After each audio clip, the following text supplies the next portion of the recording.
Story Sirens, the podcast where we deep dive into myths and legends from around the world. I'm Sarah. And I'm Yenny. And happy Lunar New Year! 2026 is the year of the fire horse. And to say that Sarah is excited about that would be an understatement. It's true. I'm very excited for the year of the horse. Stanley and I both are. If you didn't know, Stanley is her horse, which honestly, if you've been with us for a while, you've heard about Stanley at some point in time. He's a good boy. But honestly, Yenny, as cool as the year of the fire horse sounds, I don't really know what that means. So, could you tell us specifically what the year of the fire horse means? What is it? Of course, I'd be honored to. So, actually, before we speak about what it'll mean for this year, let's talk about the seventh animal of the Chinese zodiac, the horse. If you were born in 1966, 78, 90, or 2002, you are a horse. Yay for our horses. Technically, if you're also born in 1954 and 2014, you're a horse. But I mean, I really don't think that that's our usual demographic. So you aren't. But if you are here, we love you. We love you. If you were born in 2014, go get a parent. Go get a parent. Yeah, please. So, some of your personality traits as horses include being hardworking, independent, and energetic. With good communication skills and ease of making new friends, it's not uncommon to see these kinds of peoples at all kinds of social gatherings. Ooh, they sound very magnetic and gregarious. Yes. I love that. Now, horses are also associated with good fortune and are found to seek new adventures at every turn. While they have many strengths, there's also weaknesses involved in here too, just like every Chinese zodiac. Yes. Taking orders or having too much pressure from outside sources is not something that they take well. So they're pushy. Yeah, and this is probably due to them being stubborn and easily frustrated if forced to do things they find boring. I mean, Sarah sends me videos of Stanley and her horses all the time. They've got personality. We were literally on a walk the other day, just taking a ride around the neighborhood, and I turned him away from a path that he's used to, and he went down it, but for the first 2 or 3 minutes of that path, he was just shaking his head no, this isn't where we go. And he kept trying to figure out how to turn around. It was, they're stubborn. I mean, they're stubborn. That's how they are, and that's why it's harder to tame the horse, right? So this year particularly, being the ruling sign, it's all about sticking close to those who love you and working towards your goals strategically. We're going to talk about that. Now, when you say ruling sign, you mean that this year falls under the jurisdiction of the horse sign, right? Yes. Okay, I'm just making sure I'm understanding this. I hope I understand this while I edit it. Now then, we've reached 2026, and with that enters the year of the horse. Each zodiac is associated with one of 5 elements: metal, wood, fire, water, and earth. These elements are known as fundamental substances of the universe and influence the fate of everything. Your animal sign, alongside its element, is said to be very telling of one's destiny. The element of fire symbolizes courage and passion. But remember that fire can be destructive if not tended carefully. 2026 is seen as a year of optimism and opportunity, specifically pointing towards economic growth. Oh, I like this. Make that money! Yes. As mentioned about tending your fire carefully, while this year is said to be powerful, your power to succeed must be used wisely. Pick a path and race towards it. Don't just horse around. I see what you did there. This is also the year to make bold moves and take big risks, especially if you work in businesses dealing with electronics, restaurants, and jewelry. So, wait. How do they choose which genre of businesses are really doing well this year? I have to check with my in-laws. I really don't know. Okay. Drop it in the comments. I'm not saying I don't believe you. I'm just I do want to talk to your in-laws of how do we make these decisions? I don't know, but it's very funny because every year it's different, right? And like I said, you have an element and the animal for each year, and Mm-hmm. it's all different. So like next year, it might be good for businesses that have to do with like I don't know, marketing and like sales. Okay. Yeah, like it's very All right. different. Cool. Now, finally, the zodiac signs that will be making a lot of progress this year are tigers, rabbits, dragons, dogs, and goats. Now, for my roosters, snakes, monkeys, pigs, and oxes, stay locked in and focus on what you've currently got going on. Don't stray around. No horsing around for these animal signs. So you're saying for the earlier mentioned zodiacs, the tiger, rabbit, dragon, dog, and goat, they should be like exploring new avenues, while the rooster, snakes, monkey, pigs, and oxen kind of stay with familiar paths. Yep. Okay, but can that second half of the zodiac still expect success with those familiar paths? I mean, they could, but they should expect success. Usually, how you take this is with a grain of salt, right? Like, of course. I will say, I know what's going to be happening this week. At some point or another, Alex is going to be putting on this like famous guy on YouTube that does the Chinese zodiacs and tells you exactly what your year is going to be about because they use the stars to map like everything. Okay. Now, while some of it is interesting and sometimes you're like, wow, that kind of hit the nail on the head, it doesn't always mean that it's correct. You might be a snake and make 6 figures. You might be a tiger and love life. Something. Love life. Just stub your toe. Stub your toe. Yeah. So I mean, it is like all things horoscope. Some people really believe in it. Then there's me. Yes. But it is still very interesting to learn about because, most of our audience is located in Western cultures, and so we're more used to the Western zodiac. So it's really cool hearing about the Eastern zodiac and the fact that they have corresponding elements and everything. So all that being said, thank you for telling us more about the Year of the Fire Horse. You're welcome. And it all does sound pretty interesting. Yes, it does. It does. And I think it would only make sense that because it's the Year of the Horse, we should do some horse lore today. How about that? Finally! Yes. And what better place to start than Pegasus? Ooh-wee. All right, so if you have ever thought of a magical, mythical horse, you've most likely thought of a majestic white creature with great white wings. And that would be the noble Pegasus, the famous winged horse of Greek mythology. Now, while many of us may think he was created by Zeus as a gift to Hercules, that's not the case. That is the Disney animated movie version of the story. Disney strikes again. It does. And like all things, like all stories that Disney touches, they tamed it a lot. They made it much more publicly acceptable. Because Pegasus's birth is much more gruesome. Sorry. Oh. Here we go. I also would like to say I have the sniffles, so you guys are just going to see me. While Sarah's coughing, you'll see me sniffling. With your poor little grandma tissue. My grandma tissue. Okay. Oh my gosh. All right. So, long ago, when the hero Perseus fought the Gorgon Medusa, remember her from last season, he decapitated her with the sword of Hephaestus, because remember, she was turning people into stone and, in the Perseus myth, she was causing a lot of issues.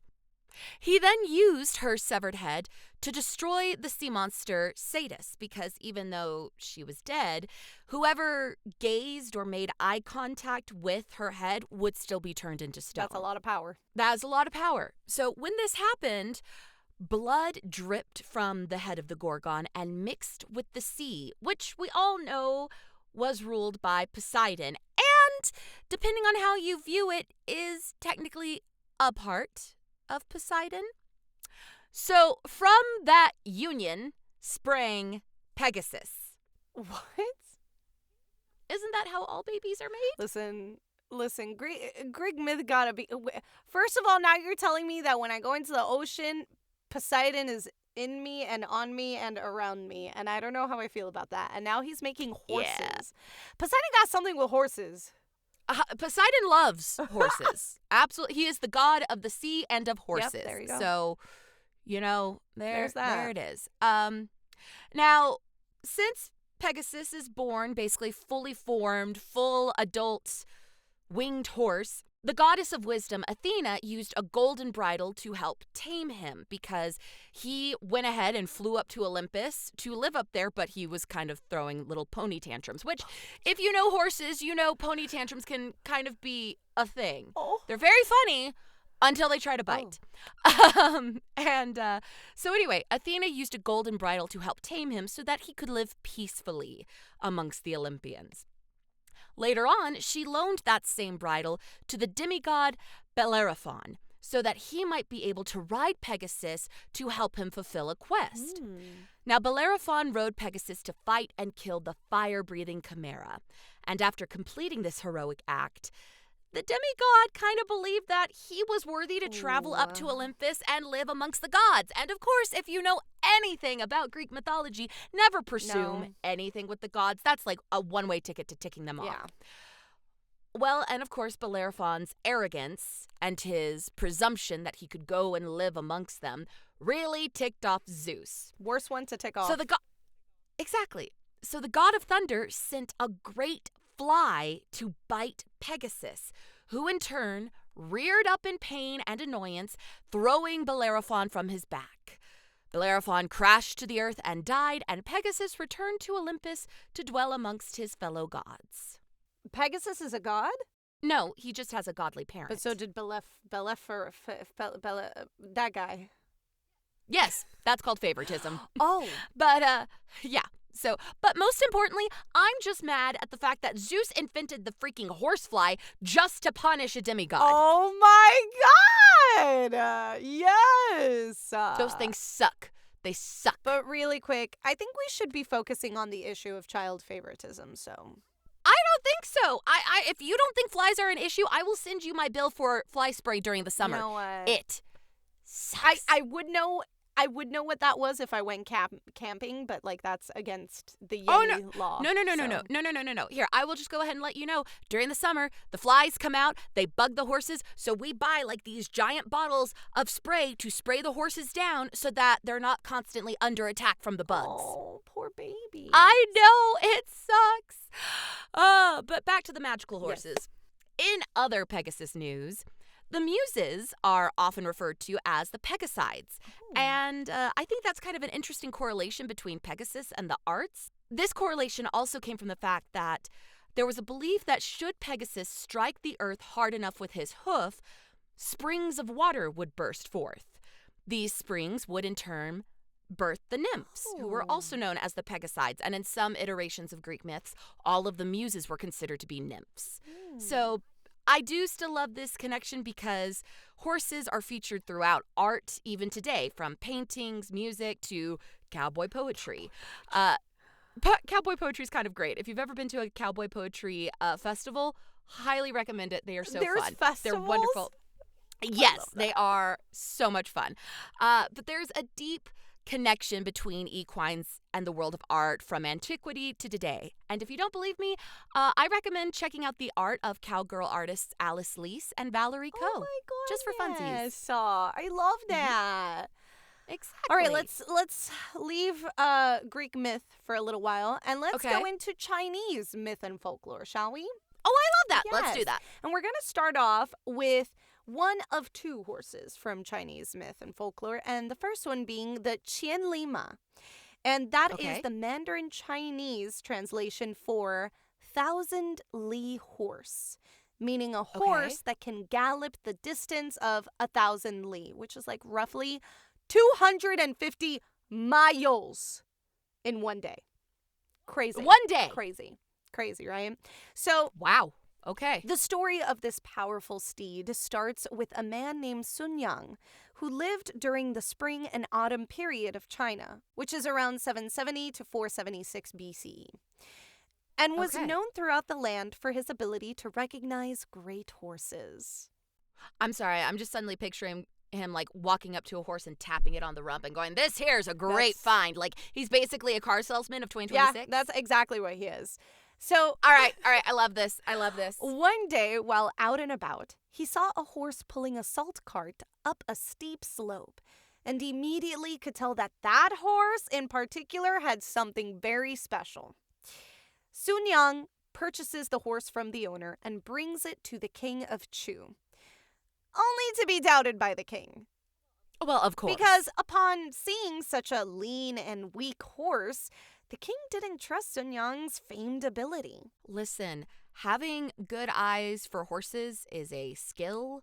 And the people I know who can like pick great horses, I'm just like, how do you do this? This is amazing. Never doubt them. Never doubt them. With like dog, people who choose like dogs for the shows. It's gorgeous. Yes. Yeah. So, listen, Sun Yang pressed that this horse was in fact great, but had been unfortunately overworked and not really taken care of. The king allowed Sun Yang to tend to the horse, albeit still skeptical. True to his word, Sun Yang cared for the horse, and after proper caring, feeding, and resting, the horse became stronger and would go on to run hundreds of miles and achieve many victories. I love this. It was because of Sun Yang's eye for great steeds that earned him the title Bull, part of the idiom Bull Xiang Ma, which means someone who is exceptional in finding hidden talents among people, or animals in this case. I really love that. That's like such a great title for somebody. Yes. Now, this historical story, Sun Yang actually was a real person, received a lot of fame. And soon there came a saying. Geniuses in obscurity were called thousandly horses who had not yet met their bowl. I love that. Yes, in other words, don't judge based on appearance. There's like 1,000 dramas and books about this, guys. Like literally. Well, of course. It's like the biggest thing. Now, before we move back to Greek myth with Sarah, there's one more little horsey I'd like to talk about. And let me not say little, because there's nothing little about the red hare, or Chitu. Last year, we spoke of the great Guan Yu, who is god of war and fortune in Chinese mythology. If you want to know more about him, check out episode 45, General Quan, Strength, Honor, and Loyalty. Now, episode 45, there was a section where we did a bit of a backstory regarding the Three Kingdoms period and the brotherly oath Guan Yu, Liu Bei, and Shang Fei swore in the Peach Garden. The three brother-in-arms fought mercilessly, their names forever marked in Chinese history. Yet they were not the only warlords with fame. In comes one of their rivals, General Lu Bu, who was able to walk away even after dueling the three sworn brothers, which is a big deal. I was going to say, like, those guys were undefeatable. Yeah. So, Lu Bu was known to have a legendary horse with him during all these battles, named the Red Hare. Both became famous, with even a proverb being created from their success and uniqueness. Among men, Lu Bu. Among horses, the Red Hare. After another warlord, Cao Cao, also covered in our Guan Yu episode, defeats Lu Bu, the Red Hare becomes his property, but later on gives it to Guan Yu as a gift in hopes to win his loyalty. Spoiler, Guan Yu accepts the horse but does not give up his loyalty, okay? That's like literally the reason why he is who he is. Loyalty's a big deal to him. He cannot be bought, but, you know, he'll take the nice horse. He'll take the horsey. So, Guan Yu and the Red Hare became an iconic duo. Statues of Guan Yu riding a horse can be found throughout Chinese businesses and homes, representing rapid success as well as warding off evil. It is said that upon Guan Yu's death, the Red Hare fell into a deep state of mourning, starving itself to death. The Steeds' final act also coincided with Guan Yu's, a death filled with loyalty and devotion to their people. That is so sweet and so heartbreaking. And so now we're going to move away from very sweet and happy myths, and we're going to go into something that, guess what, is gruesome because it's Greek. So let's talk about the mares of Diomedes. Now, just in case, for my people out there who don't know horses, a mare is a female horse. Okay. Now, here we go. And mares are famously bad-tempered. Famously. So, Ares, the god of war in Greek mythology, and the nymph Cyrene had a son, the giant Diomedes. He was the barbaric king of Thrace, and a separate character from Diomedes of the Trojan War, just in case you started thinking about that. Very different character. This Diomedes possessed 4 mares, whom he fed a diet of human flesh. Yeah. And they became so accustomed to this diet that they craved nothing else and were never fed oats or grain. You know, normal horse food. You walk up to them with an apple, they're like, no, thank you. How about your Adam's apple? Oh, God. Now, the names of the mares were Podargos, Swift. Lampon, Shining. Xanthos, Yellow. and Dinos. Apparently terrible. It was reported that these mares were uncontrollable, which, again, if you've ever met a mare, you can understand. Sarah, I have never met a mare.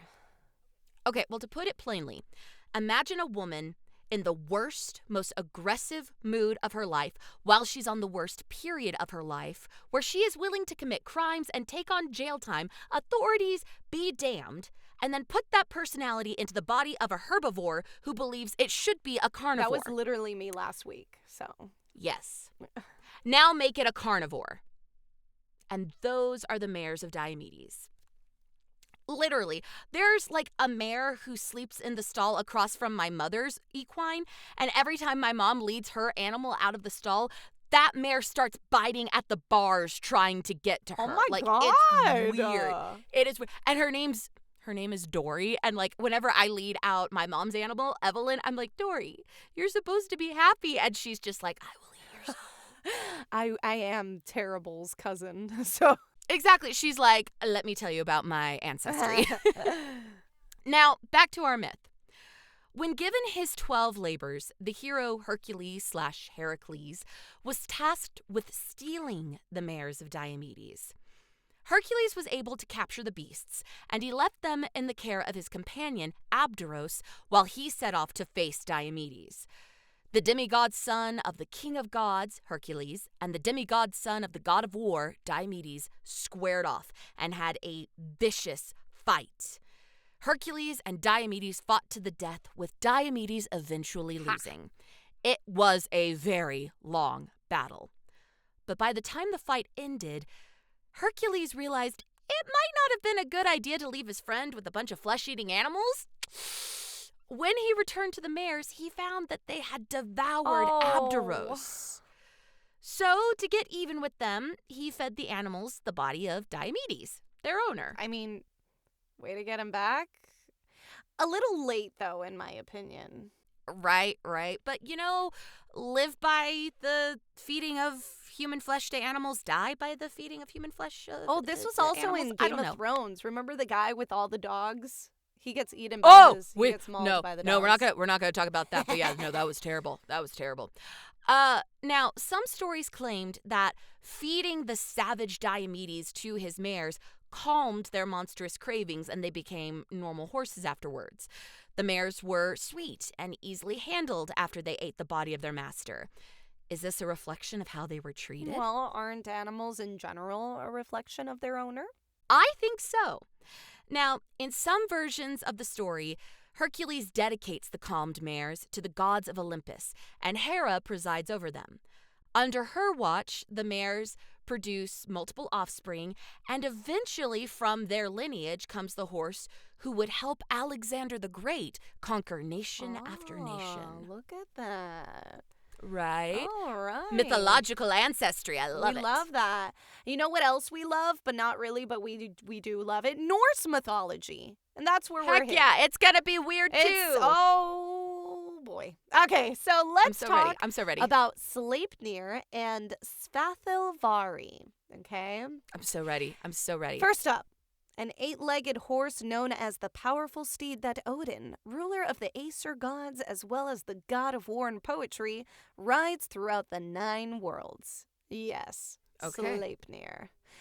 I love this. Sleipnir can also be viewed as Odin's Fylgja, or familiar, the spirit animal tied to Odin. Sleipnir is also regarded as the best of all horses. But how did Sleipnir come to be? Well, I mean, mommy horse loves a daddy horse, and, something like that. I wish it was that simple. Of course, because it's never that simple in mythology. Especially Norse mythology, okay? So, in the early days, after the Norse gods had established Midgard and built Valhalla, an unknown master builder and his horse came forth and told the gods that he could fortify their palace to keep giants out. Now remember, giants and gods, no go. Big deal. No go, Yeah. right?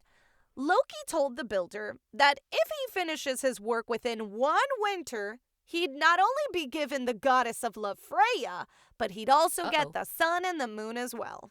Loki, are any of those things yours to promise? Probably not.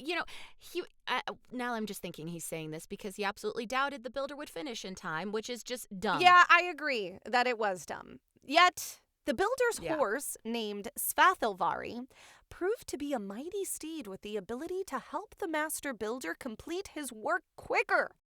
Just 3 days before the end of winter, the master builder was nearly finished. Uh-oh. Of course, the gods started panicking. I mean, they can't just give this guy the sun, moon, and Freya. Yeah, pick one. And of course, they immediately threatened Loki to make the master builder fail, or else he'd have to face their wrath. Okay? You got us into this mess, you get us out of this mess. Yeah. Okay. So, during the night, the master builder and Svathelvari went out in search of materials, and all of a sudden, a drop-dead, gorgeous, beautiful, majestic mare came out of those woods, okay? Svathelvari went, "Nay, who is that?" Terrible joke. I can't win them all. Anywho. Yenny. Oh, I Yenny. tried. The master builder's horse went running off with the hottie hot mare, and thus the builder's work couldn't be finished. Oh no! Knowing that he wouldn't be able to get all that Loki had promised, the master builder became so angry that he showed his true form. Dun dun dun! He was a giant. It was a trap! Well, it wouldn't take long for Thor to kill him, and Freya, the sun, and the moon were free to do as they pleased. Okay, all right. I am so relieved for Freya and the sun and the moon, but we've been talking about Svathelvari. What does any of this have to do with Sleipnir? Well, I was getting to that, okay? Oh, okay, my bad. Remember the magical mare from the woods? Yeah, the hottie hot. The one that went galloping into the woods with Svathelvari. Yes, the one who I'm assuming, kind of like in Tamlin, the things they did, I could not see, the leaves were in between. Yeah, well, the mare was Loki. Pardon? And Mare Loki got pregnant. Oh! And then Sleipnir was born. Norse mythology. Why? I would love to know, because when I was researching this, I said Loki. Loki liked it, okay? Because he got pregnant. Loki, this all could have been avoided if you just could have kept your big trap shut. That would mean that there'd be no Norse mythology, because Loki's a part of almost everything that goes wrong, so. I mean, he's loving to get into all of that trouble. Yep. Take trouble however you mean it. Okay. Well, with that, let's move on to Scotland. Okay. And the Orkney Isles with the Nucklavi. Ooh.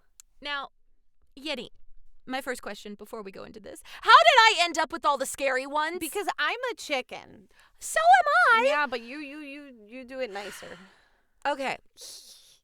All right. Well, it was said that the breath of this creature could kill crops and farm animals. It caused drought, illness, and even death. To see this creature was to be cursed. And its name, the Nucklavi, is translated into the devil of the sea. Yo, what is it with these oceans and horses? Like Poseidon. I'm telling you, Poseidon's got it bad. He's got it bad for horses. That just doesn't explain it, though. It really doesn't. Now, during the autumn and winter months, the Nucklavi was considered to be at its most powerful, or its most dangerous. Now, from a distance, the Nucklavi looked like a normal horse and its rider. However, the Nucklavi was actually a horrific creature, which up close looked like a horse and its rider fused together, with the mouth of the rider constantly open as if in a scream, and its arms being unnaturally long so that it could better catch its prey. The body of the horse was hairless and skinless, revealing the muscles and the sinews of the beast, and steam would roll off of its body in the cold air. Now, more precise details claimed that the Nuckelavee had fins on its hind leg and a single red eye on the horse head portion of its body that could lock onto its prey and was very good at keeping track of it. This looks like something straight out of like D&D. I know, right? It looks terrible. So, what was the recommended course of action to avoid this creature? Because, as a horse girl, I don't want to meet this horse. No. As it was a beast of the sea, it was believed that it could not tolerate fresh water. Many stories told tales of people being chased by the Nuckelavee and finding sanctuary in the fresh water of a nearby loch by either wading into it or splashing water onto it. I kind of feel that, though, because fresh water is too pretty. Like, I feel like this is a horse that would be in, like, brack water, like that in between. That is true. Yeah. And granted, even though we're not discussing them today, if that's how we get away from the Nuckelavee, then what are we going to do about the Kelpies? Oh, snap.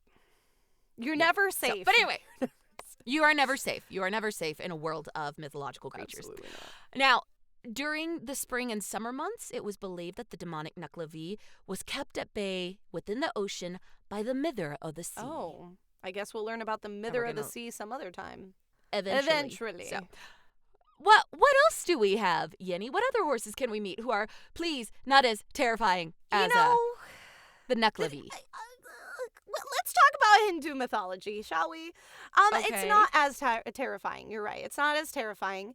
So today we're going to talk about the Uchai-Shravas. I am so sorry if we mispronounce anything, please. We are trying. We are trying. Okay, so Sleipnir might have had 8 legs.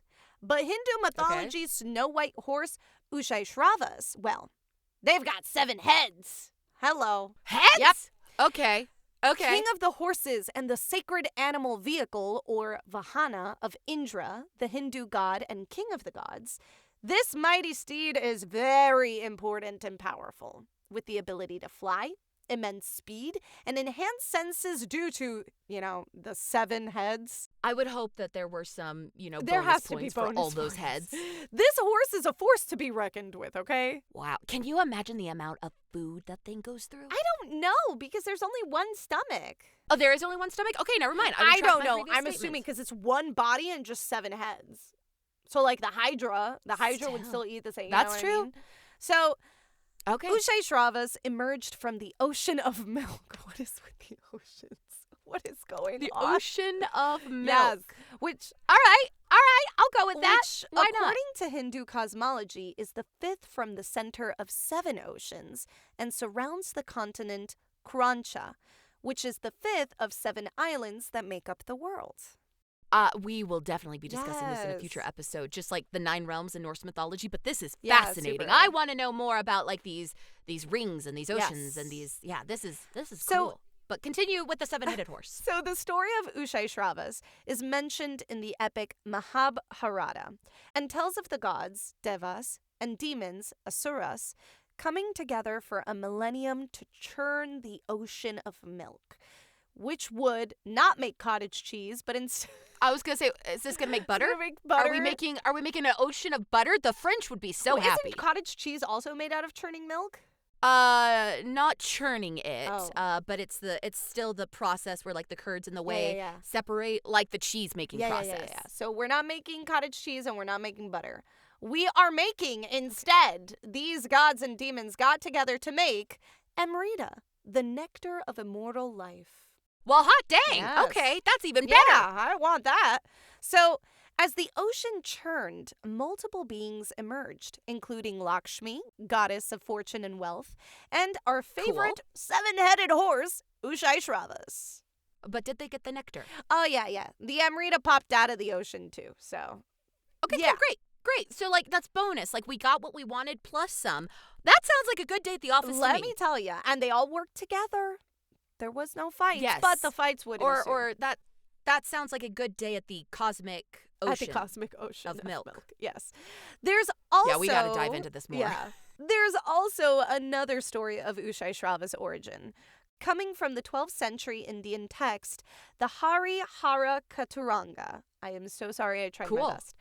In this text, it explains that Brahma, the creator god, performs a sacrifice which creates Ushai-Shravas.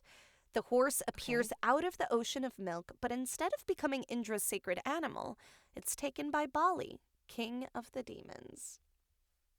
So yeah. I don't know if I like that version. I don't like that one either. I want Ushai-Shravas to live with like the king of the good guys. Yeah, Like, I want the king of the gods. I want the seven-headed horse to be with the gods and the nectar of immortal life, which is also possibly butter.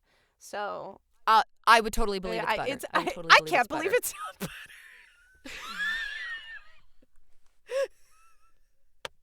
I can't believe it.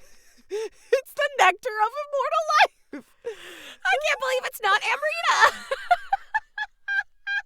I'm so sorry. Oh, that joke's coming back whenever we go more in depth into these realms of oceans and everything. I love that. Oh, that was good. I love that. That was good. I liked that. All right. Ay. Well, all jokes aside, let's cover 2 more horses in Norse mythology. But don't worry, these are not as rated R as Loki and Sleipnir are. Okay, these are very, very friendly. They're friendly horses. The friendly neighborhood very, horses. very friendly, very story. Okay. Anyway, let's meet Arkvar and Alsvadir. In Norse mythology, Arkvar and Alsvadir were the horses who drew the goddess Sol's chariot, which in turn drew the sun across the sky each day. Sol's chariot was chased every day by the vicious and insatiable wolf Skull, who was trying to eat the whole thing. Now, Arkvar meant early awake, which makes sense because, the sun. And Alsvadir meant very quick in Old Norse. Okay. Again, these names make perfect sense. The gods of the Norse pantheon, in turn for the horses carrying Sol's chariot and the sun, created great bellows to help the horses stay cool while they raced across the sky with the sun. And if you're a horse person, you know what a priority it is to keep active horses cool. There you go. I am not, but you are. Yeah, no, we just need them to cool down a little faster. And these horses are carrying the sun. Man, they're doing a lot while they're running away from a giant, all-consuming wolf. So, yeah, Arkvar and Alsvadir. Pretty short and to the point, but they have a very important job. Very important. So, let's move on to modern media. Pegasus steals the show all throughout Disney's Hercules, as does every Disney horse in their respective movies. God, like Maximus from Tangled, Khan from Mulan, even Frou Frou from the Aristocats. Frou-Frou. I love them. Frou Frou, she's so cute. I love her. I love her. In Iceland's Jökulsárgljúfur National Park, please. You did great. I'm not going to do it. You did great. You did great. No, you did great. You will find a horseshoe-shaped canyon called Aspergy, which is believed to have been formed by Sleipnir's hoof. I'm so sorry. Okay, that makes sense.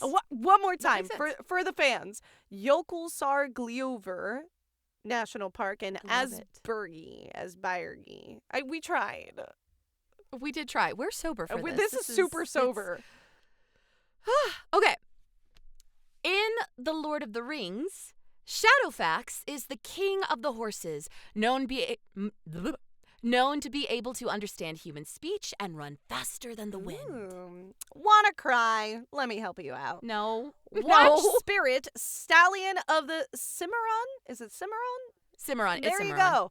The movie follows a wild Kiger Mustang stallion by the name of Spirit and his life being born free to being captured and temporarily subdued before finding his freedom again. I have never cried so much in like an animal story film thing. Are you serious? Until this one. And because of that, I've actually never watched it again. I said I would never watch it again. I don't blame you. Because it is hard. It's hard. I was like, this is not a kid's movie. Well, on the flip side, after you've cried, would you like a happy story? I mean, Spirit has a happy ending and everything, but want to be charmed? Check out the book, The $80 Champion. It tells the true story of Snowman, a gray Amish horse rescued from a slaughterhouse by Harry Delaire. And then Snowman went on to become a racing champion throughout the 1950s. What? Harry Dallaire kind of reminds me of Sun Yang and his ability to see that's a good horse right there. And as the owner of a gray former Amish horse myself, I can't help but love that rags to riches story. And Snowman had, from what I can tell, a pretty good life after he was rescued. And again, like I said, he was purchased for $80, became a racing champion. I think in total he won $5 million. Wow. True story. Sometimes reality is stranger than fiction. There you go. So, check it out. There you go. And as for our siren call, go ahead and visit an Oriental market near you and grab a few snacks alongside the calendar for the new year. Which starts on February 17th, yes, it does. Correct? All right, let's get ready. In celebration of the Year of the Horse, you'll get a horse-inspired calendar as well as many cute ornaments to commemorate the 7th animal of the Chinese zodiac. Wishing you all prosperity, good health. I've been able to celebrate Chinese New Year or Lunar New Year with my family for 6.5 years now, and I'm super excited for more to come. Happy Lunar New Year, everyone. Bye. Thanks for joining us, and we'll see you next week.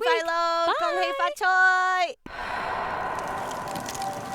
Thanks for listening to Story Sirens.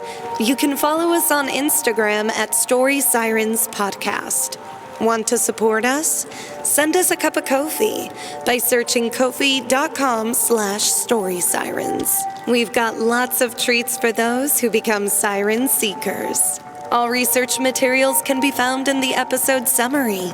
Music by Donald Guzzi and artwork by Alexis Torres. Story Sirens is a Feather and Fin production. See you soon.